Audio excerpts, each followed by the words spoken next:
All right, so this is Canary's first video, which is it'll get better as we do more of these. But I wanted to introduce someone who we've been working with all throughout the film, and while the film is physically on pause, I thought it was important to still keep in contact with people who are continuing to do the work as we're sheltered in place. And one person who's doing incredible work is nurse Katy McFadden, who currently is like telling everyone on Twitter about, the austerity cuts that Governor Cuomo is doing, as so many people are fawning over him with his pandemic response, which in comparison to larger responses is, I would say,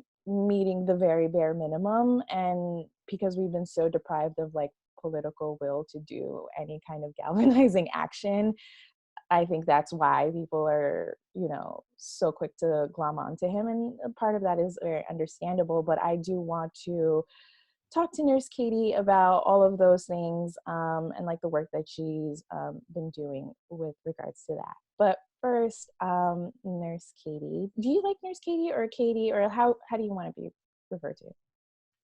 Katy is fine. Okay, great. Okay, so Katy, I wanted to first ask you, like, do a little bit of a vibe check because we are in uncharted territory. How are you doing? And then you can go into like, what are you doing in terms of like your current work? Sure. So I'm doing okay. I think that question, like, I guess I'll answer that question in layers, but Okay. generally I'm doing okay. Um, I've been I I'm I've been on social isolation now for like coming up on 4 weeks. I started pretty early, but it's not so much of a I I guess so. I guess I'll just introduce myself, which will lead into where Hmm. I'm at. But Yes. um, so I am a trained midwife, and I worked as a neonatal intensive care nurse at SUNY Downstate Medical Center, which is a state-run hospital in East Flatbush, Brooklyn, where over 90% of the patients were Black. So often I'll call it a segregated Black hospital because that's what it was. Um, so I resigned my position last year in protest of safety concerns at the hospital, and in the past year have been mostly focusing on political advocacy work around the issues of hospital quality and health and racial justice, and also like reproductive birth justice issues coming from the NICU, coming from the midwifery lens. So I guess, which is to say, the last couple of weeks of being inside haven't been so much of a change for me, just that all of my meetings got switched to Zoom. Um, but I've been working from home for a minute. Um, and I am both uh, terrified by what is happening in our city and in our country, and energized by uh, more people getting involved in the health justice issues that um, that a handful of people have been working on for a long time now seem to be getting a little bit more traction in the general narrative. So, so that's how I'm doing. Thank you for Uh, asking. yeah, of course. So yeah, that brings me to because your work is so expansive, and I try my best as someone who is a storyteller. Yeah, I am a little bit more informed than like someone coming in with just like a camera, because I am very tied to this subject matter, and I don't want to dilute any of the work that you've done. But I would actually want to ask you like about your experience like with like the city hospitals. Yeah, Yeah. of course. Yeah. Just like my time working there, Yeah, or your time working there, and then also your time working there, and then how did that become the catalyst for like your political advocacy work? sure. Um, so I have been working I've been working in the neonatal intensive care unit for almost 3 years. Before I had in my 3-year midwifery program, we had a 1-hour lecture on racial health disparities and infant maternal health outcomes. And at that point, I'd already been working in the NICU for about 2.5 years. And that was the first time I learned that Black infants in New York City were 3 times more likely than white infants to die before their first birthday. And when I heard that statistic, I was like, that was a very catalyzing moment for me. Like, holy shit, how did I not know that this disparity existed before? Like, I'm a training midwife and a NICU nurse working only with Black patients. So how did I not know that this disparity existed? Why can't I explain what's causing it? Like, who else would have this close of a front row seat to the people who are actually dying to make up the statistic? Like, most babies, more babies die in neonatal intensive care unit than any other location. So I immediately suspected that something we were doing at the hospital was a part of the disparity I had just learned about. And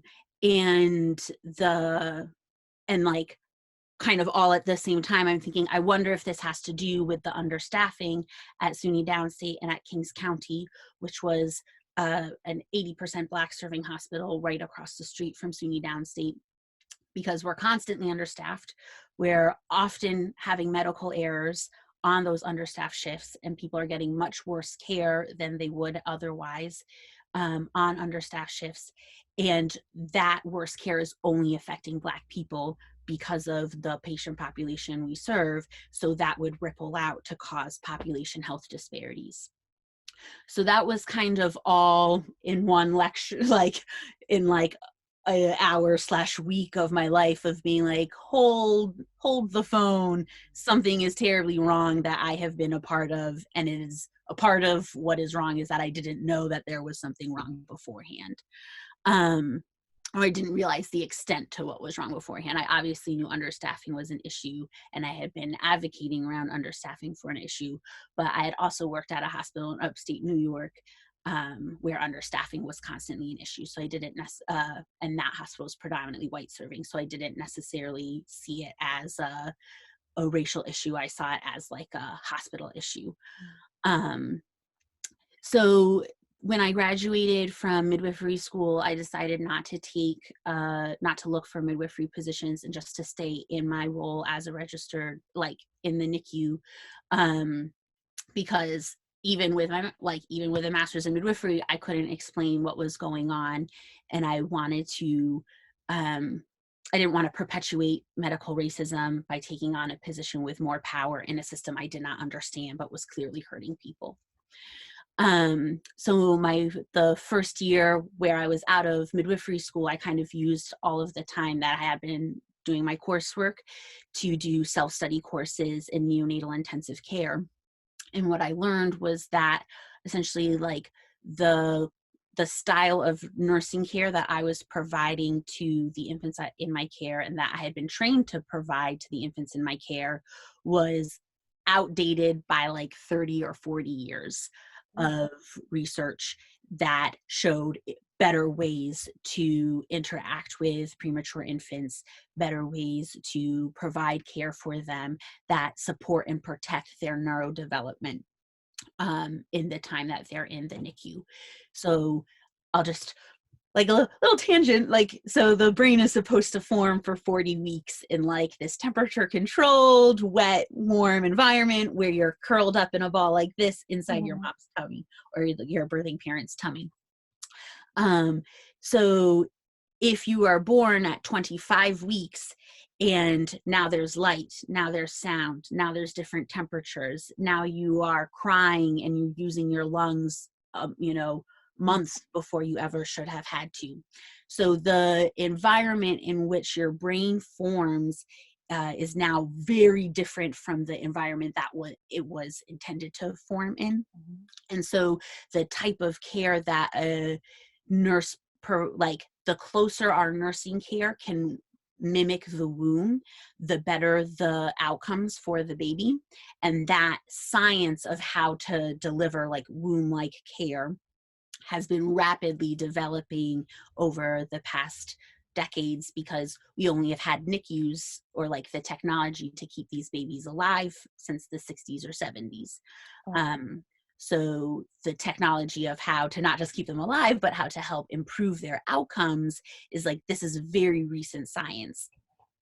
And so, but the crux of the issue at Downstate, and why my training was 30 years behind, is because for almost that much time there had been zero investment in the patient care infrastructure at the hospital, and only ever, like all of the government reports that look at SUNY Downstate, they were only ever about maximizing economic efficiency and minimizing costs. And there was never a report about maximizing care or improving community health outcomes. And so as other hospitals developed these technologies and implemented them into their NICUs, we were too busy just taking care of the, twice as many patients as we should have had in the first place in front of us, to be reading the journal articles, realizing these updates were coming out. And we didn't have many of the new, much of the new care that we should have been providing to our patients require specialists to be on staff that require whole salaries to pay them.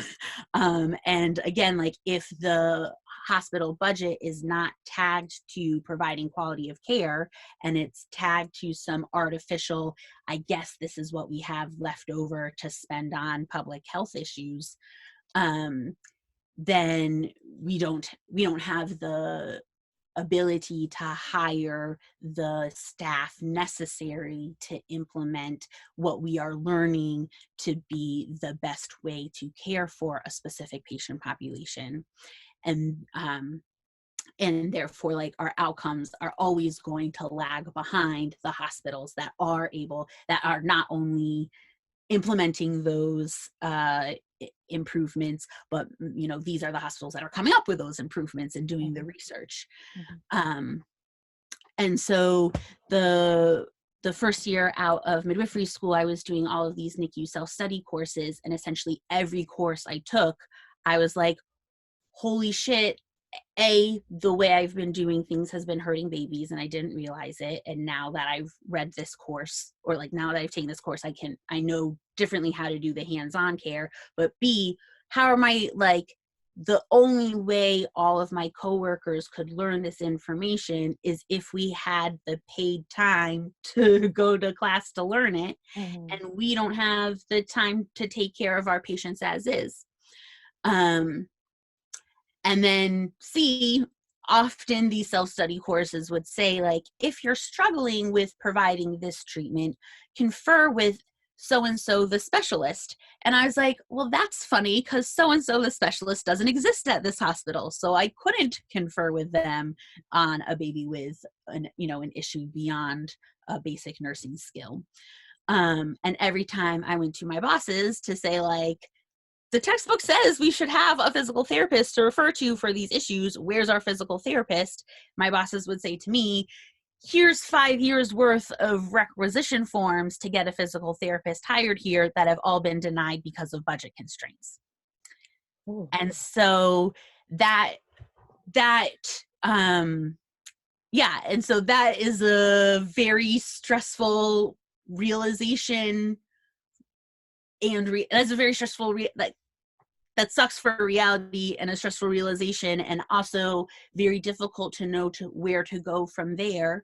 And I guess I'll bring the elephant into the room, or like, I never know when and how to approach the racial issue, but I was one of the only white nurses at SUNY Downstate, and the entire nursing administration. So all of my bosses who I was complaining to say, why don't we have these specialties, were all Black women.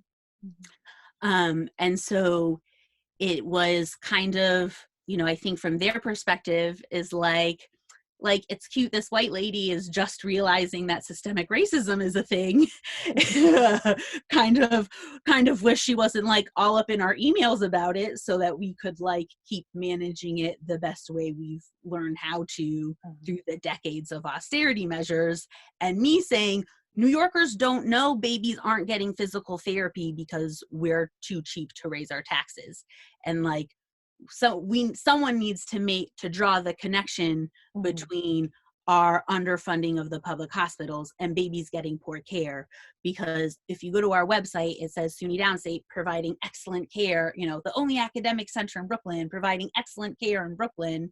And if we're not honest about the challenges we're facing, then people aren't going to be motivated to address anyway, you see that it's a whole Oh yeah. I was it's a whole wondering. mess.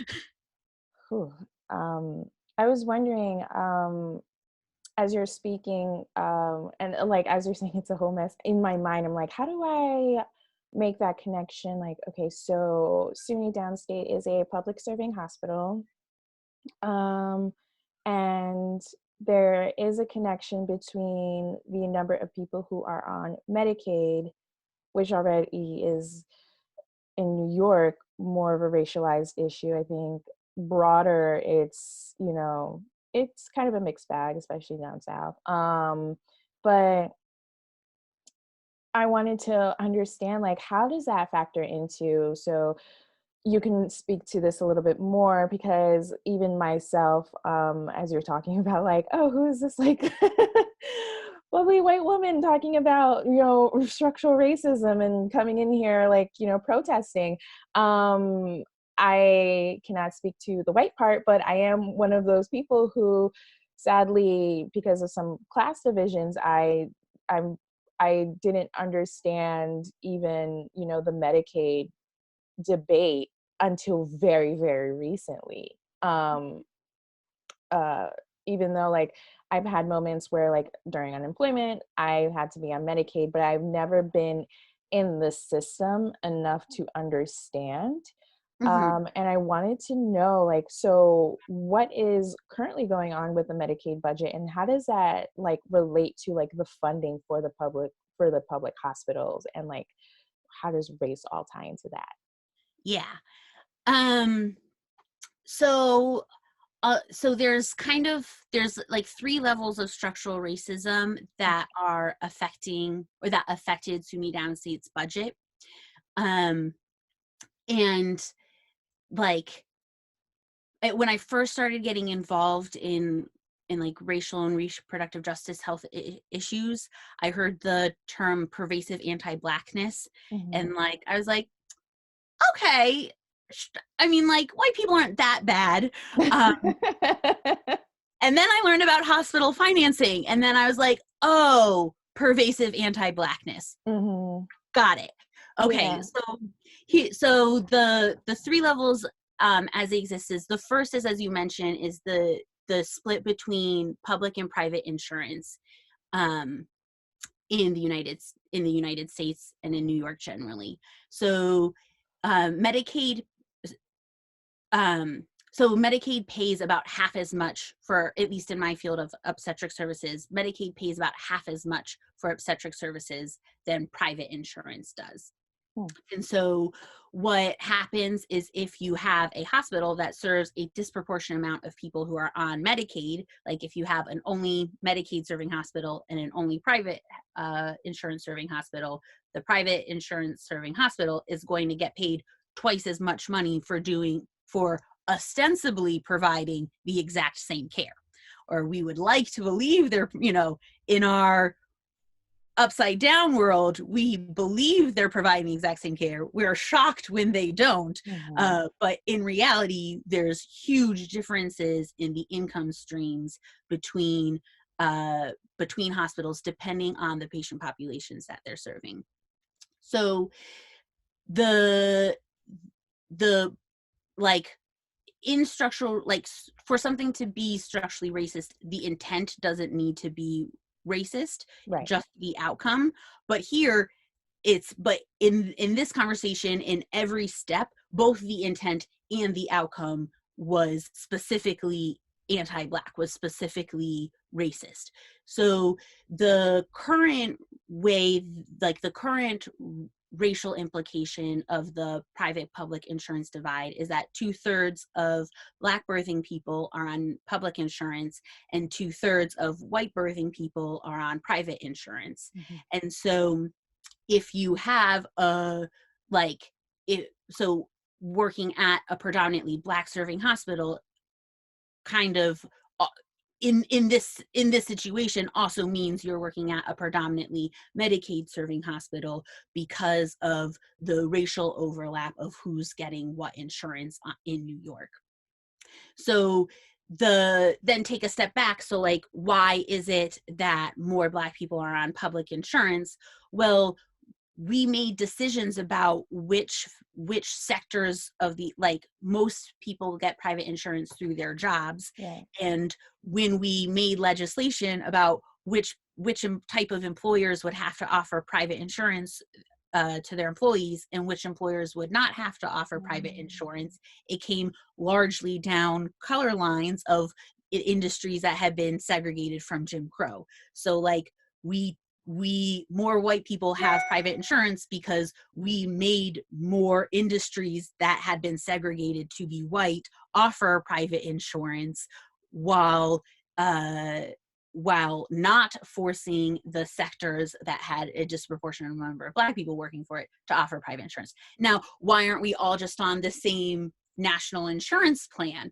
Also racist, because there were like more than one way that racism showed up during that debate. But I think the easiest one to point to was that the American Medical Association, the AMA, which is still one of the largest and most powerful group of physicians in the United States, in the 60s was a segregated white organization, and their membership didn't want to have to take care of Black people. And the first time the AMA ever collected individual dues from their membership was during the debate about whether or not we would go to nationalized health insurance. And the AMA collected dues from their segregated white membership to fight a nationalized health insurance plan in Washington, like, as you know, to pay lobbyists to fight that effort, because the white doctors didn't want to have to take care of Black people. So like it started from a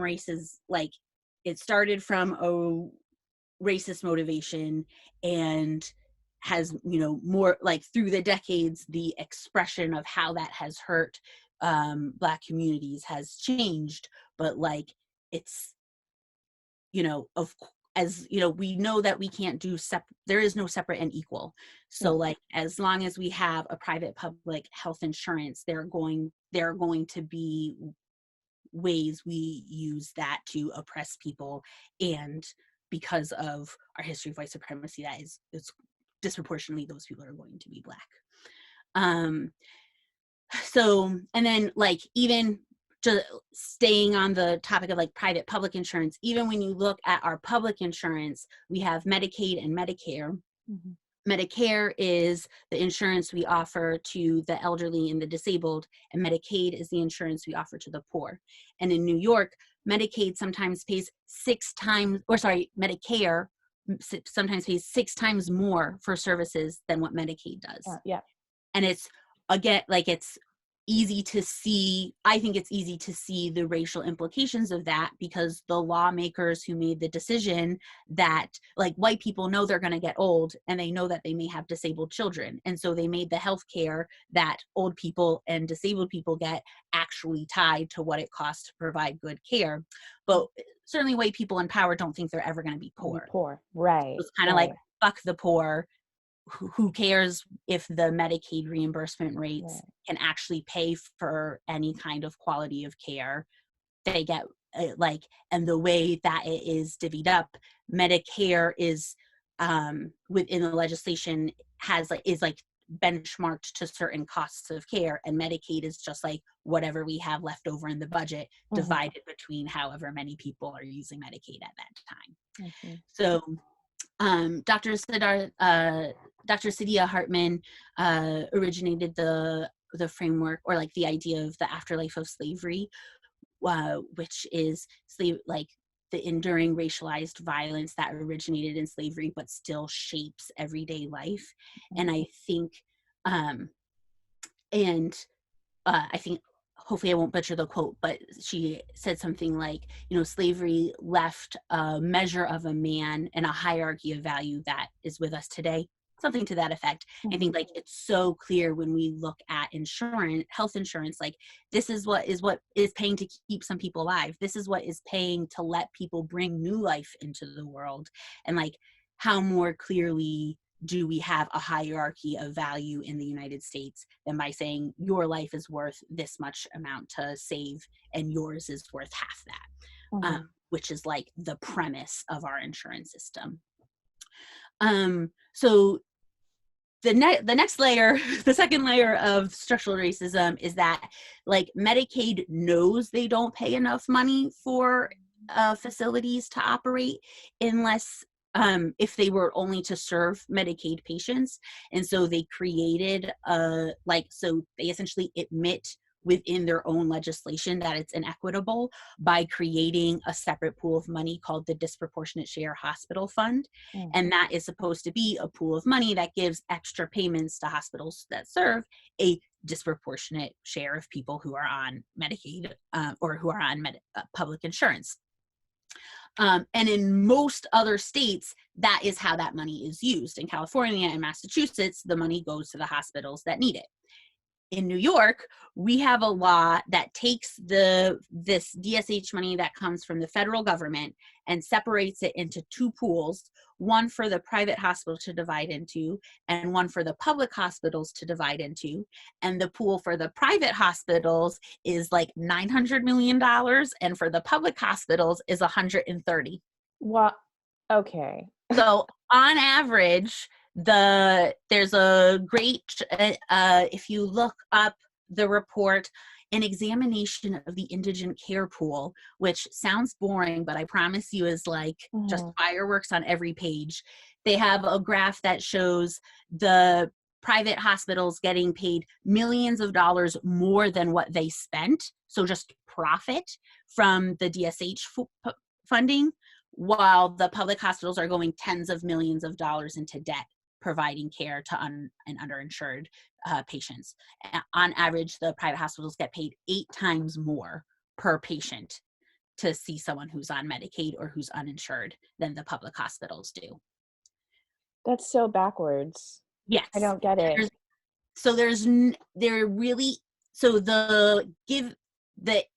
The explanation given in the report that examines how the money is actually being doled out, it explains that like there were a handful of small private hospitals in upstate New York that wouldn't get enough money unless they were like got even more than a disproportionate share. And I think I think that is fine. And like, there are some rural places of upstate New York where it's just going to cost twice as much to run a hospital because not as many people come there. But the alternative is people traveling 3 or 4 hours for care, and not everybody has that time to make it. So you just got to spend the extra money to keep a hospital. But then you put those handful upstate New York hospitals in the same pool as the New York City public hospitals to do the extra reimbursement, right? Not in the same pool as the 5 New York City academic centers that made $1 billion of revenue in 2016. Yeah, $1 billion. So the same year, the public hospitals went about $1 billion into debt trying to provide care to New York, to poor New Yorkers. The private hospital system had $1 billion of net revenue. It's not profit because they're non-for-profits, so they don't have to pay taxes on it. It's just net revenue. So like, exactly. So like, I don't buy the poverty mentality that says like we only have X amount of much money to spend on services.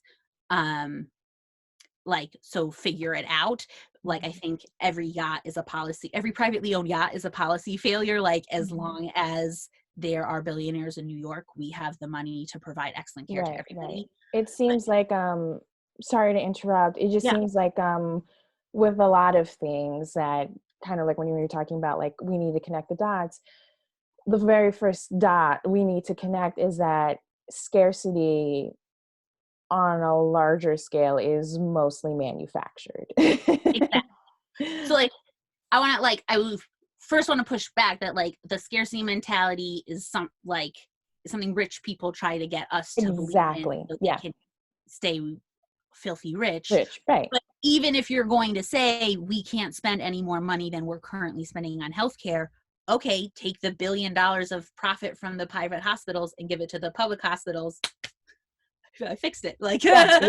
It seems to be very equitable because $1 billion loss and $1 billion gain, spread it out, and I think our problem is solved. You either make you either force the private hospitals to stop the insurance illegal insurance discrimination they've been practicing for forever since the laws got made to prohibit it,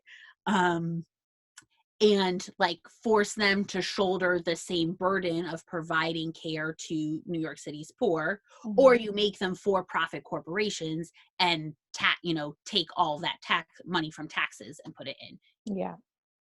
Either or we pass the New York Health, or what we really should do is pass the New York Health Act, and then there's no insurance to be discriminating against one way or another, and all hospitals have the same income. So I think that's we'll definitely get into that. I'll come back to my New York Health Act plug in a minute. But yeah, so like the really, something I realized in the, almost a year before I quit my job, I started going to state senators' offices around Brooklyn to be like, did you know we don't have these specialists? Like, y'all are talking about, these disparities. I bet if we hired these specialists, we'd have disparities by tomorrow. And I have research that kind of backs up that hypothesis.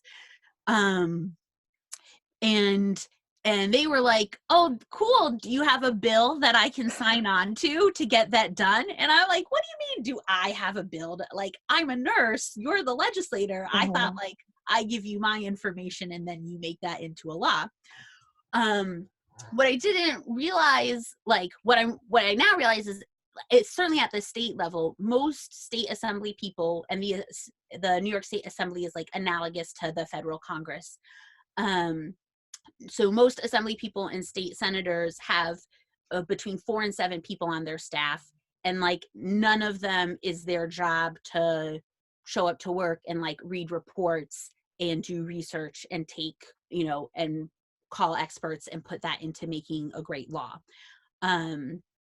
Like, it should be, I thought that's how government worked. I think many of us would like for that to be how government works. But if that's what we want, we would have to really increase the budgets of our local legislators so that they have the time and personnel to be able to engage in that type of work.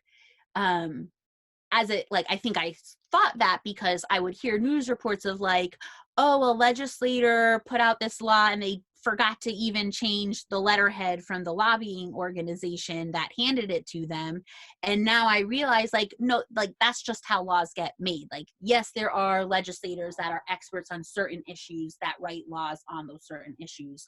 But for the most part, they are reliant on think tanks, lobbying organizations, activist groups, their constituents to come up with the legislation that they bring to the floor to vote on into law. So I get into that process a bit to say, like, the law that divides the money this way between the hospitals, like, somebody had to write the law that way and understand that it was going to give the private hospitals that much money. And the only people I see in like the New York health policy scene who would have known that are the lobbyists for the private hospitals. Like the state senators on the health committee, when I show them the charts about how the DSH money is being spent, are like, huh? And I'm like, this was a law y'all passed, But sometimes 200 laws pass on a day in Albany. That doesn't mean that the legislators have like an intimate knowledge of how that policy is going to play out. So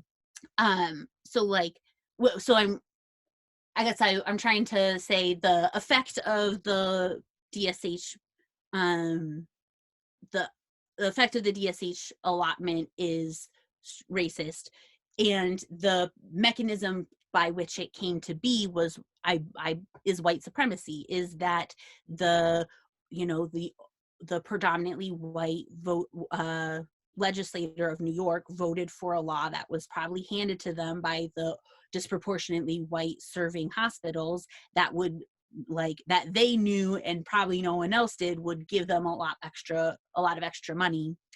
And now that a report came out in 2017 kind of showing that this is the effect of the law that they passed, the public hospitals, like SUNY Downstate has a government affairs official who gets paid like, low $100,000 a year to kind of handle to do everything that Mount Sinai is spending $1 million a year to a lobbyist firm to oversee. So I think like the way that law got passed is through structural racism. And then why does New York get to decide what happens with federal money? Like, why is the federal government sending New York money and then we're making a law in Albany about which hospital gets sent out to? Why doesn't the federal Medicaid office have a formula that just makes it so it is needs-based distribution? Because in the 60s, when the Medicaid, Medicare legislation was being passed, Southern legislators weren't going to vote for it if it meant more money was going to end up to benefit their Black citizens.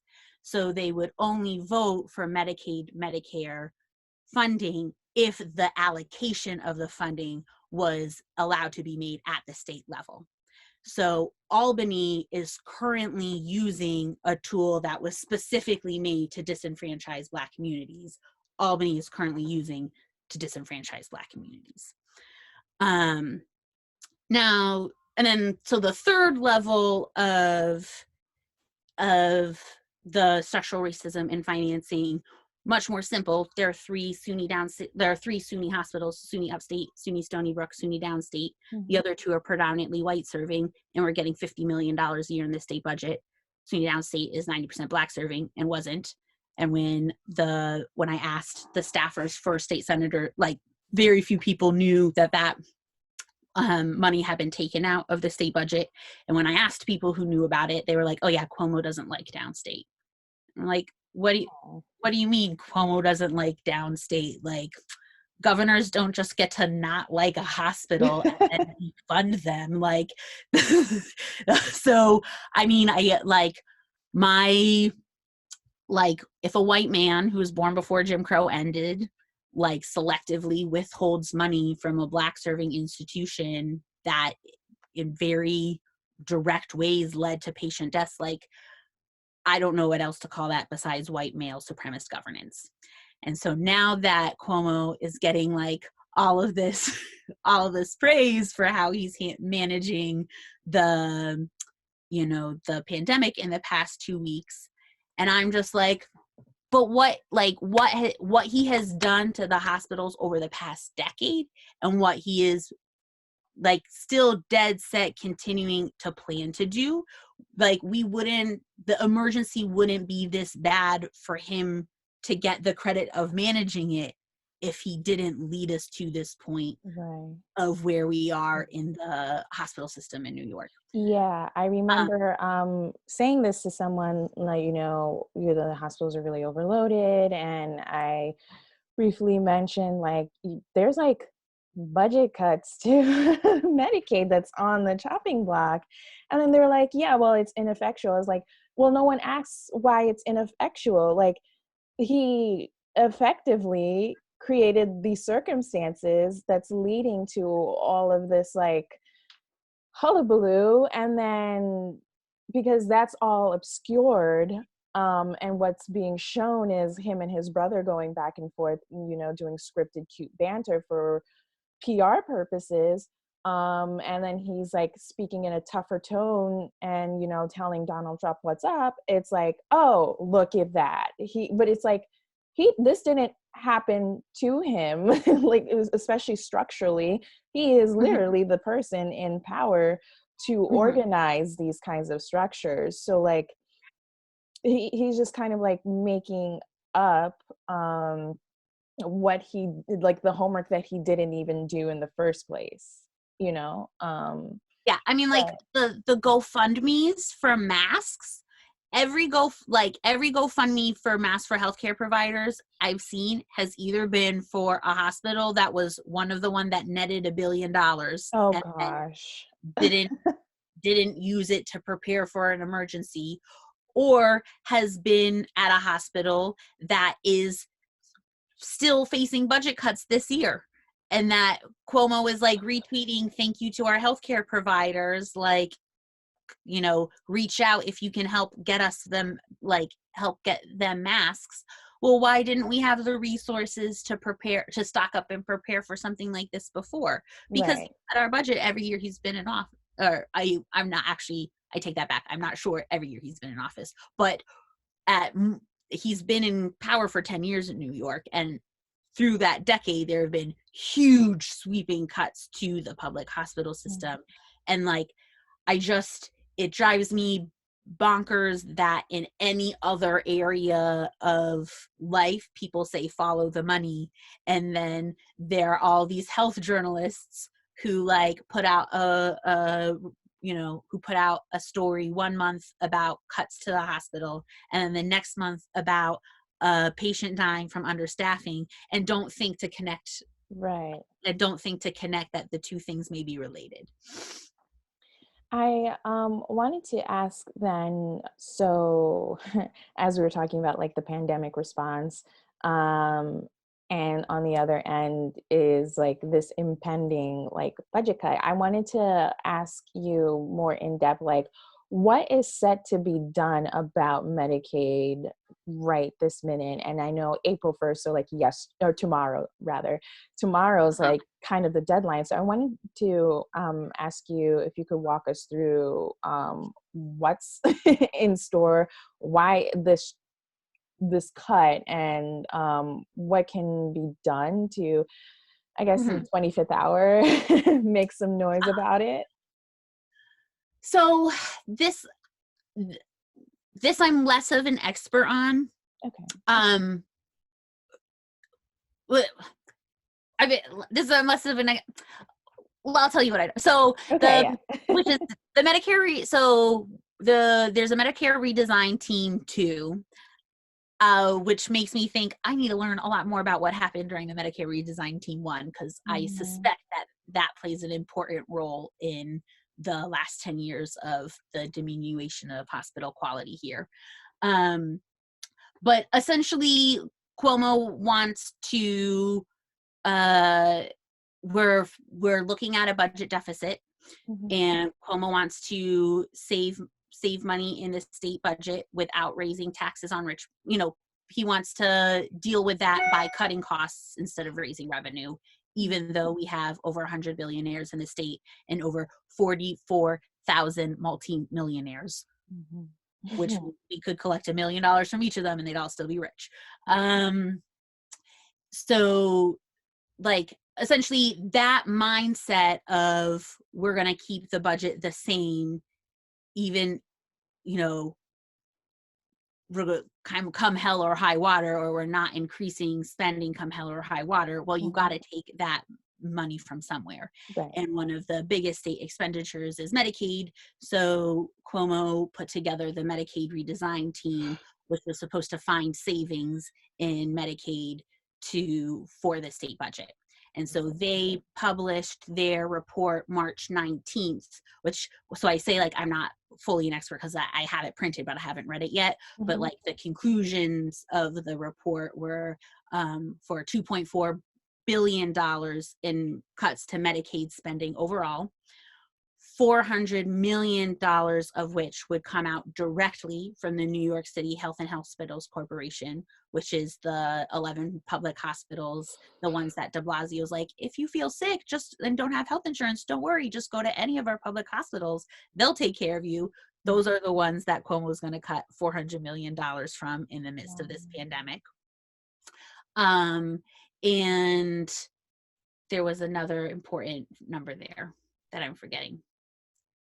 I don't remember, but those are, and then there's $6 billion of federal aid that, like, I feel I'm in super crazy upside down world. I'm about to like put Trump over Cuomo, but there was federal aid that Cuomo turned down and he put it off as on a technicality, but the technicality was that the federal aid would require we not cut Medicaid services.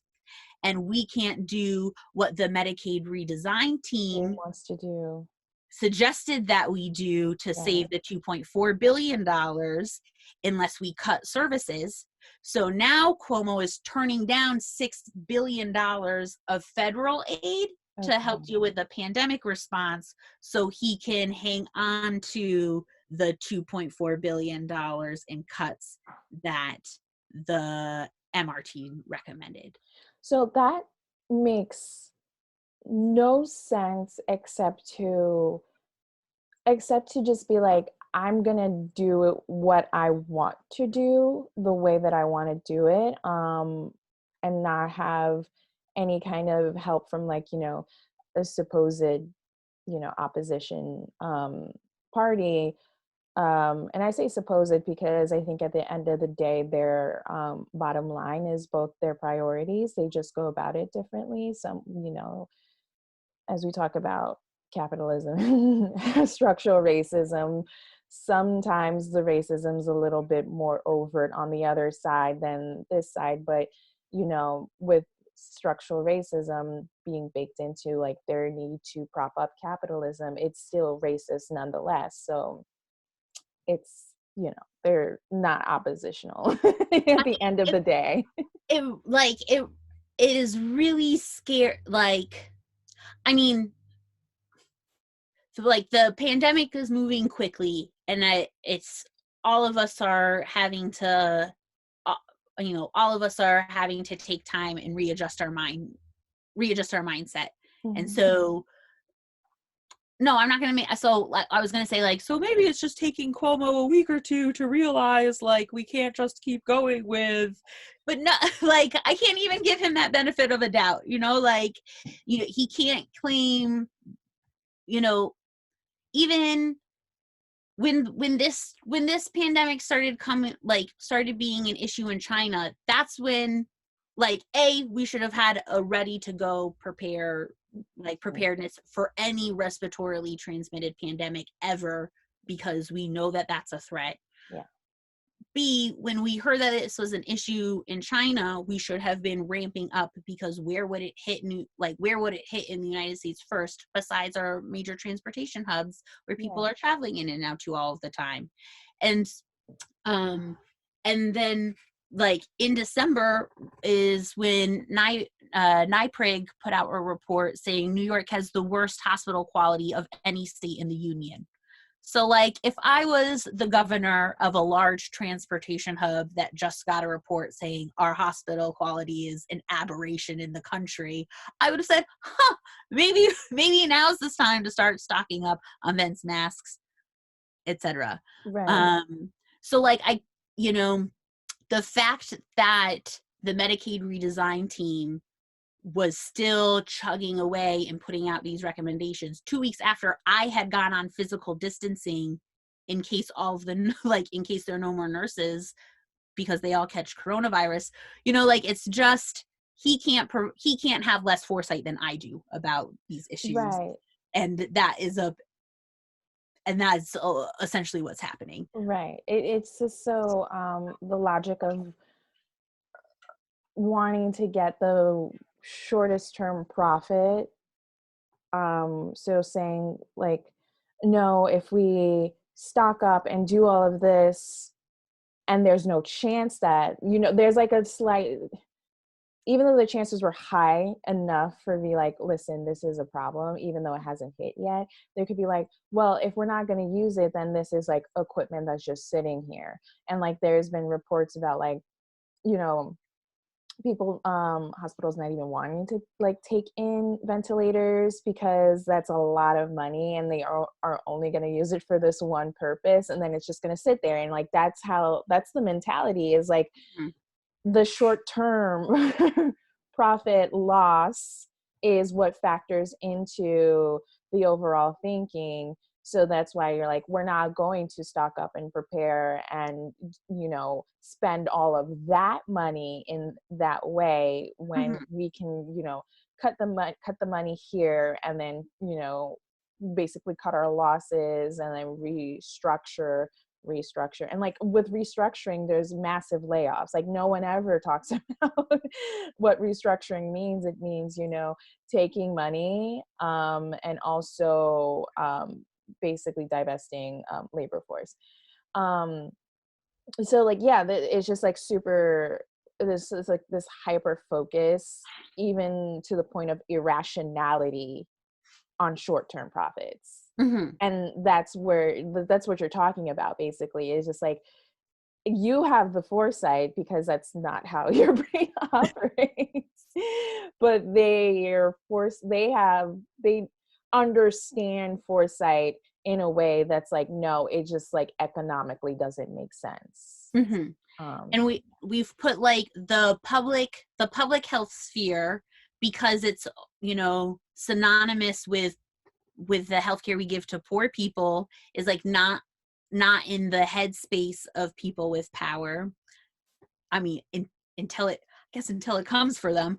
mhm. um and then the so we deal with the public health infrastructure from an austerity mindset, and then we have no regulatory oversight and no will to regulate the hospitals that would have the resources to be able to prepare for something like this. Mhm. So exactly, like the mixture of profit with the like the ways we keep people alive in this country is just a complete, It's bonkers. it's bonkers. Thanks. It's so like, I mean, capitalism is a death cult. Like, that thought, I think, is true Oh my goodness, from an intellectual level, and then like becomes, and then like, if you're like, oh, those liberals, capitalism is a death cult, what are they talking about? And then you see a governor going into a pandemic being like, oh no, yeah, but we're still going to balance the budget on the lives of the poor. Yeah, So what like, would what you else are you call going to it? call it? People making irrational decisions that lead to death from like a crazy group think. Like, that's what death That's cult seems exactly what good it to me. is. It is Yeah. exactly what it is. I have been seeing it, and I'm like, it's pretty catchy. It's like a good slogan to have on like a punk band's t-shirt. And I like it because I obviously believe that, but then I'm just like, wait, hold up, wait a minute. We've been saying this theoretically. Yeah. But now it's like I'm for like, real true. for But now real, for people are like, real. oh no, I would risk, you know, like, I die for my grandkids to wake up and see the Dow Jones doing Yeah, okay. Like, right. And you know that on a very minor tangent, that when I saw that whole discourse, I was like, did people realize like the market, like we existed as a collective human race without the markets? When did the markets become something as infallible as what, you know, in Christendom would be God himself? mhm, When did that happen? mhm, It's just so mind-boggling to me, and that's something I'm curious about. But I also, because you know we're mid-pandemic and high stress, I do not have the bandwidth to then go in, like, do a deep dive as to why, like, we are mhm. conditioned to just, you know, lay down our own personal lives and the lives of the most vulnerable for money. Mm-hmm. It's quite absurd. I really thank you so much for going through and threading that needle so eloquently and well. And even when I'm trying to formulate the questions and I want to do it in a way that doesn't leave anything out, I'm just like, but I'm gonna leave something out because there is just so much. And I think, tying in the inherent anti-Blackness that's baked into policies, and then also other kinds of structural racisms that leads to quality of care, that is really important for people to understand, and it's also like the reason why in the broader context, like when we're talking about universal programs and why so many people on our side, I mean, I'm a registered Democrat, and the Democratic Party is just so hung up on means testing and like not wanting a universal program. It's like, yeah, because your universal program means like Black people and people of color overall, and very vulnerable groups who are disabled, who are unable to go to work. Women will disproportionately be affected in a great way that they'll be covered. But it's like, no, we want to make sure like the people who needs the help gets it, while still maintaining that like other people aren't in the whole pool, Mm-hmm. leading to this kind of hierarchy. And that hierarchy obviously comes with a racialization. And like the first hierarchy, Mm-hmm. or the first really prominent and salient hierarchy created in the colonies was race. So I think that's really important to tie that all together, and to also understand, like, I did not know those figures about like what's to be like what's on the chopping block tomorrow. Mm-hmm. I when you hear it, like I heard I heard in general is like, oh yeah, he's like thinking about cutting Medicaid, and I was just like, excuse me, what are you talking about? And Mm-hmm. then to hear the numbers that are going to be, that's like what's on the chopping block, is just like, it's already so anemic that is kind of like a death blow, Mm-hmm. to be honest. Yeah, I think I don't have any more questions. I hope this really helped like people understand I what's have going on. But yeah, what I I was just gonna ask whatever else you have to say to do so. I just want to like when I talk about racial health disparity. So when I talk about racial health disparities, I almost only talk about structural racism, Right. because there's lots of other people who speak much better than I do about the ways that interpersonal racism Yeah. contributes to racial health disparities. But I Mm-hmm. did just kind of want to put it in there that like interpersonal racism is also playing into this, and that like there are racist healthcare providers, and we need to be thinking about transformative justice ways to help well-meaning people who have been socialized to be racist break that socialization and ways to Sorry, hold Katie, we're gonna have to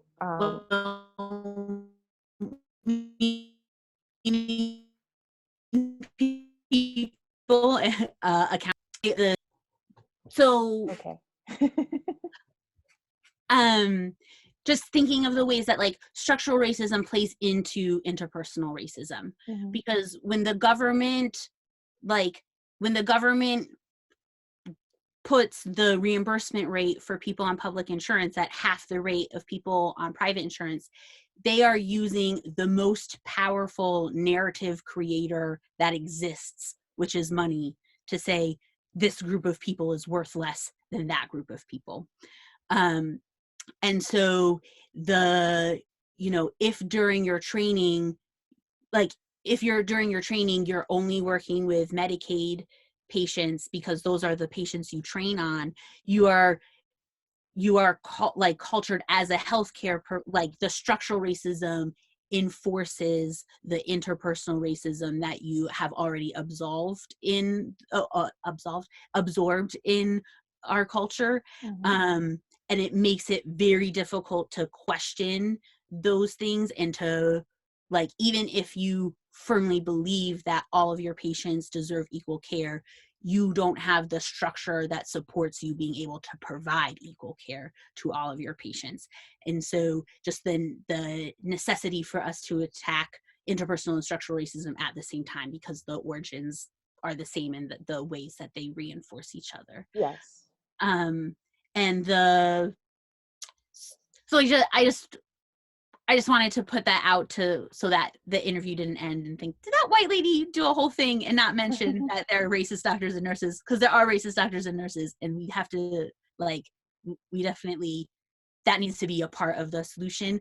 And I think going forward, and something that we've talked about excitedly about, and we'll do something else on in the future, is a process of truth, reconciliation, and reparations, and really talking about the policies that led to our current conditions on a whole scale, so everybody understands what led up to these policies, and that for us to undo them. Yeah. And then the last thing I wanted to do is my plug for the New York Health Act. Oh, absolutely. Go for it. Which is, the New York Health Act is New York's Medicare for All bill. And when the legislative session ended last June, we were one vote short from having it passed. And as it stands now, we are still one vote short or one co-sponsor short from having the majority of senators signed on to the bill. Mm-hmm. So all of the New York Health Act, no copays, no deductibles, covers inpatient care, mental health care, long-term care, dental, vision. If you have a body, it covers the New York Health Act will cover the need. And so I think this is the thing that's giving me hope in the face of these Medicaid budget cuts, which look like they may go through, is that we still have 2 months for us to make Medicaid not a thing anymore in New York. We still have 2 months to get rid of the private-public division. And there are 9 Democratic senators who have yet to sign on to the New York Health Act. If you follow me on Twitter, I'm at Brooklyn Grows. I tweet at them almost every day. Mm-hmm. But I think the thing we can focus on that will not only address so many of the needs that this pandemic is highlighting in our public health infrastructure, but also that addresses many of the injustices we were talking before about Medicaid, Medicare, and the DSH, is if we just go to single payer. So if you're bored and home and alone, now is the time to figure out online activism and to get the Democratic senators who have not to sign on yet, to get any one of them to change their mind, and we can call this for a vote, get it passed, and have single payer healthcare in New York. It won't solve everything, but it will solve a lot of this and give us a much better place to go forward. Absolutely. Yeah. I think the best place to get a lot of that information, especially the people that you are tweeting at and the people who need to see what you're talking about, is just basically on Twitter, which you mentioned, we have more than enough time now to be on the platform. And I know for myself, I'm on it in a more self-destructive way. And this is a good way to be on it in a healthier aspect, is to, do some lobbying from your couch or your bed for the New York Health Act. But yeah, Yeah. I And think if you're new to Twitter, I'm such a proponent of Twitter activism. I've put together like a whole course on how to do Twitter activism. I'll have more Zooms coming up so we can do it together, and I'll share my screen if you're like intimidated by the platform and you right. want to see how it's all done. Yeah. Tune in. We'll get you set up. Yeah, I am a big fan of your teachings. That's kind of the reason when I wanted to first started to write about the work that you were doing, and I do want to let everyone know there is a forthcoming piece that focuses more on Katy's advocacy work with infant mortality, and like a lot of her like research and things that she's explained here that I have now the time to write. But there is that coming soon. But I lost my train of thought. What was I saying? I was saying that your teachings, there we go. That was like one of the things that like really intrigued me to reach out to you, because I know a fair amount of nurses. Actually, I went to College of Mount St. Vincent for undergrad, which is a big nursing school. And I have family members who work in the healthcare system currently still. My mother actually is like on the front lines. And I hear a lot about like, more about like the labor issues that you've mentioned, which absolutely go into, quality of care. If, the people taking care of you aren't taking care of themselves, that's gonna, lead to, poor outcomes. But it was really great to hear from a nurse like this political aspect of it, because you have like both of those perspectives, and that I would say I highly recommend Katy's teachings, because that's kind of the reason why I became really interested, and slid in the DMs myself, and I was just like, hey, I really like the work that you're doing. Yeah. Well, thank you so much for having me today. It was great thank you so much for giving me this platform just to talk about what's going on. Hopefully we'll get more people into the New York Health Absolutely. Yeah. Medicaid world. And Yeah, I think it's really good to start to demystify kind of what's going on, because so many people just don't know because it's obscured. And like one of the needs for independent media is that like current media is not even talking about this. We don't know this. If you're someone who just, your media diet is mostly CNN or MSNBC, there's what you're going to hear is the response to the pandemic, and how competent Cuomo is, which, like, again, like I said, in comparison, he very much is. he can put sentences together. Yeah, exactly. That's but a real low bar. it's subterranean, to be honest.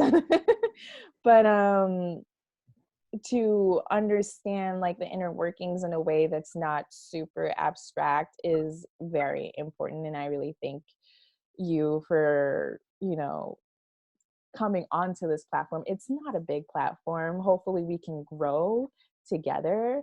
But I feel like it's still really important to put it out there, especially since, I'm sitting at home, not really doing much. And I'm like, hey, I'm not filming, but these are things that are really important to like the broader context of the film. So anyone who is interested, everyone watching this should be interested. Please follow Katy at, is it _Brooklyn Grows, or is it at Brooklyn Grows? At Brooklyn_grows. There we go. So at Brooklyn_grows on Twitter, for Katy's teachings that she does now on Instagram Live. What is your Instagram handle? Same thing. Same thing. Okay. Yeah. And I'll probably do most of them via Zoom, but okay. You'll see them being announced on those platforms. Absolutely. And I am at Canary Filmmaker and constantly retweeting Katy. So there's no excuse to not to not participate. So yeah, with that, I wanted to thank you for coming on, and thank you all for your patience. This is my first ever like broadcast ever, other than like maybe some lives that I've done for like 2 seconds. Um, so hopefully, as we are all, sheltered in place and staying healthy and, in solidarity with everyone who is, working on the front lines, or people who are most vulnerable in our society, to just like keep in touch, and we can continue doing this and keep people informed, so that when the time comes to do more direct physical action like lobbying and door-to-door canvassing and things like that, we're prepared. Okay. Well, with that, I say thank you so much and have a great day, Katie. Thank you so much. Have a good one. Bye.